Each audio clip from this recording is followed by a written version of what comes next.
चलिए रुक करते हैं इस बीच बड़ी खबर का, जहां भारत से जंग के बीच पाकिस्तान का बड़ा कदम देखने को मिला है। युद्ध की आशंका के बीच पाकिस्तान का उकसावे भरा कदम देखने को मिला है। बैलिस्टिक मिसाइल के परीक्षण की तैयारी जो है वो पाकिस्तान कर रहा है। पाकिस्तान को भारत के हमले का डर लगातार बना हुआ है, लगातार यह डर सता रहा है। पाकिस्तान ने वायु सेना को भी अलर्ट पर रखा हुआ है। ये बड़ी खबर इस बीच में निकलकर सामने आई है। बैलिस्टिक मिसाइल के परीक्षण की खबर निकलकर सामने आई है। दीपक मेरे सहयोगी लगातार बने हुए हैं, रुक करूंगा मैं उनका। दीपक, जिस तरीके से पाकिस्तान से खबर निकलकर सामने आ रही है और अभी जो हम बातचीत कर रहे थे, जहां पाकिस्तान एक और खाने के लिए मोहताज है, दूसरी ओर पाकिस्तान दूसरे देशों की शरण में जा रहा है, उनसे रिक्वेस्ट कर रहा है, तो वहीं एक बार फिर से गीदड़ भपकी की तैयारी और बैलिस्टिक मिसाइल का परीक्षण। जी बिल्कुल, देखिए प्रेशर पॉलिटिक्स आपने सुना होगा, एक शब्द है। उस तरीके की स्थिति और उस तरह का जो कृत्य है उसमें पाकिस्तान निपुण तो नहीं है, लेकिन प्रयास पूरा करता है। अभी की जो मौजूदा स्थिति है वो यही कर रहा है कि प्रेशर बनाने की कोशिश कर रहा है, क्योंकि देखिए भारत और भारत के जो रहवासी हैं वो इस तरीके के नहीं है कि जबरदस्ती जाएं और पंगा ले लें या लड़ाई कर लें। भारतीय इस तरीके के नहीं है, भारतीय मूल का कोई नागरिक, हम 150 करोड़ हैं, हम इस तरीके के नहीं है कि हम किसी को भी जाएं और छेड़ दें और कह दें कि चल लड़ाई कर लेते हैं। लेकिन पाकिस्तान ये जरूर करता है। तो पाकिस्तान अब जिस तरीके के परीक्षण कर रहा है और उसको खुद प्रचारित कर रहा है, तो प्रचारित इसीलिए कर रहा है, वो दबाव बनाने की कोशिश कर रहा है। लेकिन भारतीय सेना, भारतीयों की तीनों, चाहे वायु सेना हो चाहे थल सेना हो, इन सबको किसी भी चीज से कोई फर्क नहीं पड़ता। और जो हमारे भारतीय हैं और जो हमारी सेना है वो इन सब चीजों में बहुत ज्यादा निपुण है। जिस तरीके से भारत सरकार ने उनके ऊपर छोड़ दिया है, पूरी तरीके से छूट दे दी है, जो सूत्रों से जानकारी निकल के आई है, तो उससे एक बात स्पष्ट है, कितने भी परीक्षण पाकिस्तान कर ले, कितनी भी प्रेशर पॉलिटिक्स की कोशिश कर ले, वो बच के निकलने वाला नहीं है। आप देखिए, सिंधु का पानी रोकने की बात हो रही थी, उसको रोक दिया, कुछ नहीं कर पाया। जितने भी सोशल मीडिया अकाउंट है, इवन उनके प्रधानमंत्री का, उसको बैन कर दिया गया है, कुछ नहीं हो पाया। तो हर तरीके से उसको मारने की कोशिश की जा रही है। ये जितने भी परीक्षण हैं और जितने भी प्रेशर पॉलिटिक्स की कोशिश पाकिस्तान कर रहा है, वो इसमें फिलहाल तो सफल होने वाला नहीं है,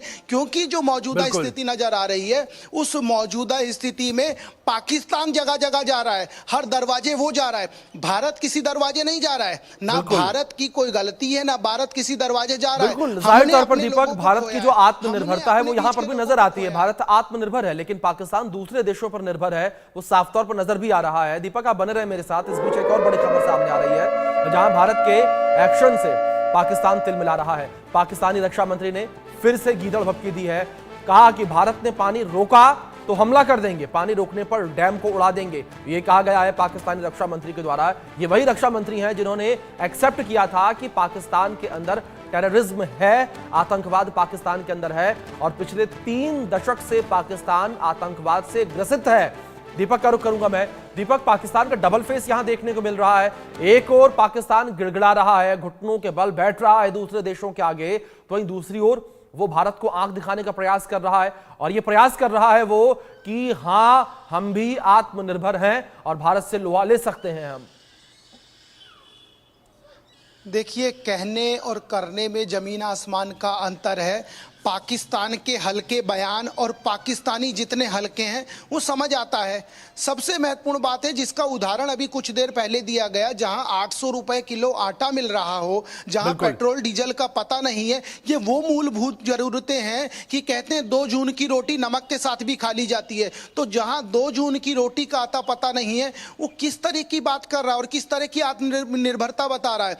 आत्मनिर्भरता तो आप ये देख लीजिए कि जहां खाने का ठिकाना नहीं है और दबाव पूरा बनाया जा रहा है, तो इस दबाव का कोई फर्क नहीं पड़ने वाला। सबसे महत्वपूर्ण बात यह है कि आपस में जिस तरीके का द्वंद्व पाकिस्तान के भीतर नजर आ रहा है कि सेना के जो जवान हैं वो लड़ने से मना कर रहे हैं, वो आगे आने से मना कर रहे हैं, वो खुद छोड़ दे रहे हैं, तो उसके अलावा मदरसे बंद करा के उनको ट्रेनिंग दी जा रही है। तो सबसे महत्वपूर्ण बात यह है कि जो मौजूदा स्थिति है उसमें पाकिस्तान सिर्फ प्रेशर बनाकर प्रेशर पॉलिटिक्स कर रहा है, और जो भीतरी वहां का जो द्वंद्व है, उस द्वंद्व के सहारे वो ये चाह रहा है कि जितने भी दिन हैं वो बेहतर तरीके से कट जाए। लेकिन उसकी स्थिति नजर नहीं आती, क्योंकि जिस पानी को रोकने को लेकर बिलावल भुट्टो का बयान आ गया, पाकिस्तान जिस तरीके से बताया कि उनके विदेश मंत्री का बयान आ गया, तो उससे एक बात तो साफ हो गई है कि पाकिस्तानी सारे चाहे वहां के सेलिब्रिटी हो, चाहे वहां के नेता हो, चाहे दूसरे जो लोग हैं, जो इन्फ्लुएंसर हैं, वो सारे बयानवीर हैं। और ये बयानवीर खुद अपने देश को डुबाने पे तुले हुए हैं,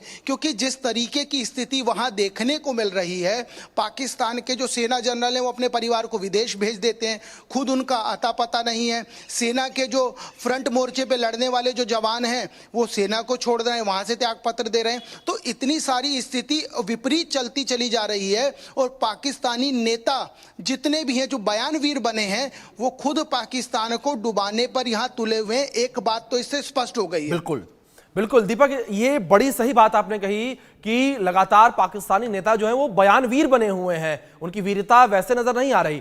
दीपक, मैं आपसे रिक्वेस्ट करूंगा बने रहे मेरे साथ। इस बीच एक और बड़ी खबर है, जहां भारत की तैयारियों से पाकिस्तान में दहशत बढ़ गई है। पाकिस्तान के सेना प्रमुख आसिम मुनीर ने बैठक बुलाई है।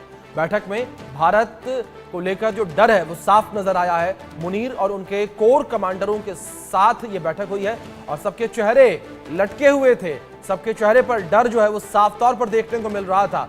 और तमाम पाकिस्तानी जो नेता हैं वो इस बात को लेकर डर अपना दिखा चुके हैं कि भारत हमला कर सकता है। और खुद पाकिस्तान के सूचना प्रसारण मंत्री ने रात के 2 बजे प्रेस कॉन्फ्रेंस बुलाई। रात के 2 बजे प्रेस कॉन्फ्रेंस करके उन्होंने कहा कि भारत अगले 24 से 36 घंटे में कुछ बड़ा कर सकता है। ये एक्सक्लूसिव तस्वीरें भी इंडिया न्यूज अपने दर्शकों को दिखा रहा है। ये वही तस्वीर है जो कोर कमांडरों के साथ बैठक आसिम मुनीर ने की। और इस बैठक में जो भारत के द्वारा कड़े कदम उठाए जा रहे हैं, भारत का जो सख्त तेवर देखने को मिल रहा है, तल्ख तेवर देखने को मिल रहा है, उसको लेकर ये बैठक की गई है। हमारे सहयोगी दीपक लगातार बने, सीधे उनका रुख करेंगे। दीपक, ये तस्वीर जो निकलकर सामने आई है, जाहिर तौर पर आपने भी ये देखी होगी। कहा जाता है कि तस्वीरें बोलती हैं। इन तस्वीर को देखने के बाद साफ तौर पर यही लग रहा है कि तस्वीरें बोलती हैं। जिस तरीके से यहां पर जो पाकिस्तान के सेना प्रमुख हैं आसिम मुनीर, वो और तमाम उनके जो कोर कमांडर हैं, वो सभी के चेहरे लटके हुए नजर आ रहे हैं। सभी के चेहरे पर वो जो डर है भारत को लेकर, वो साफ तौर पर नजर आ रहा है। देखिए, ये डर लाजमी है और ये डर इसलिए भी महत्वपूर्ण हो जाता है क्योंकि भारत ने कभी पहल नहीं की है झगड़े की, भारत ने कभी लड़ाई की पहल नहीं की है।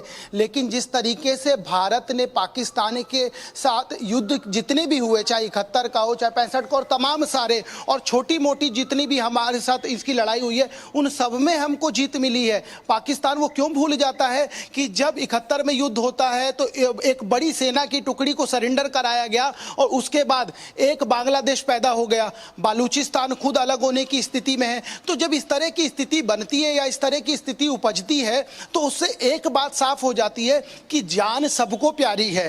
ये मानव जन्म कब मिलेगा दोबारा किसी को नहीं पता। जब अब ये जन्म मिला है और पाकिस्तान जैसे देश में मिल गया तो आप चाहे किसी भी पद पे रहिए, वहां की स्थिति से एक बात स्पष्ट हो गई है कि उनको भी ये डर है कि कहीं हमारा कुछ ना हो जाए, कहीं हम रहें ना रहें। इस तरह की स्थिति उपज गई है क्योंकि आपको ज्ञात है कि वहां कब बम फटता है, कब गोली चलती है, किसी को नहीं पता है। और ये जो वहां बैठे हैं सत्ताधीश, उनको भी नहीं पता है। तो जान सबको प्यारी है, इसी वजह से ये स्थिति उपज रही है। इसीलिए स्थिति बन रही है कि अब मौजूदा स्थिति में बैठक तो भले कर रहे हैं, बैठक किस लिए कर रहे हैं कि भारत को मुंह तोड़ जवाब देंगे, लेकिन लड़ेगा कौन?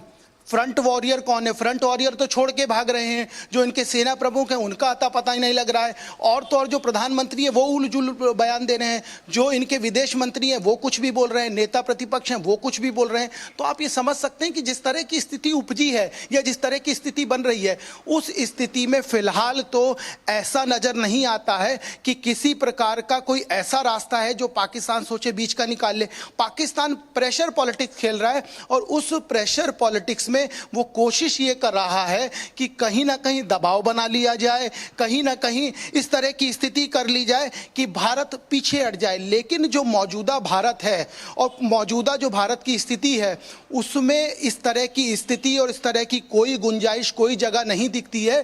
क्योंकि मौजूदा स्थिति में जिस तरह की कायराना करतूत पाकिस्तान ने की है, उसकी कल्पना किसी भी भारतीय ने नहीं की थी। और अगर इसको अंतर्राष्ट्रीय पटल पर देखा जाए तो उन्होंने उन्होंने भी नहीं सोचा था कि इस तरह की स्थिति होगी, इस तरह से किसी के साथ किया जाएगा। क्योंकि चाहे वो जेडी वेंस हो, चाहे वो पुतिन हो, चाहे वो डोनाल्ड ट्रंप हो, चाहे दूसरे तमाम जो बड़े नेता हैं विश्व पटल के, वो लोग, उन्होंने भी कहा कि जो हुआ वो बहुत दुखद है, ऐसा नहीं होना था। क्योंकि आप उन निहत्तों को, उन निर्दोषों को मार रहे हो जो अपने परिवार के साथ छुट्टी मनाने गए थे, जो कोई बेटे का जन्मदिन, कोई हनीमून, कोई अपनी पत्नी की एनिवर्सरी, कोई माँ बाप को बहुत समय की छुट्टी के बाद मिली थी, तो उनको घुमाने गया था। दीपक, जाहिर उन तौर पर सबको जो युद्ध के आपने नियम है वो भी दाम और सिविलियंस पर मार अटैक दिया। को सबसे बड़ा कृत्य मानते हैं और यहां पर सीधे तौर पर सिविलियंस को टारगेट किया गया और उन्हें मौत के घाट उतारा गया। फिलहाल आपसे रिक्वेस्ट करूंगा बने रहे मेरे साथ। इस बीच एक बड़ी खबर सामने आ रही है जहां भूकंप के झटकों से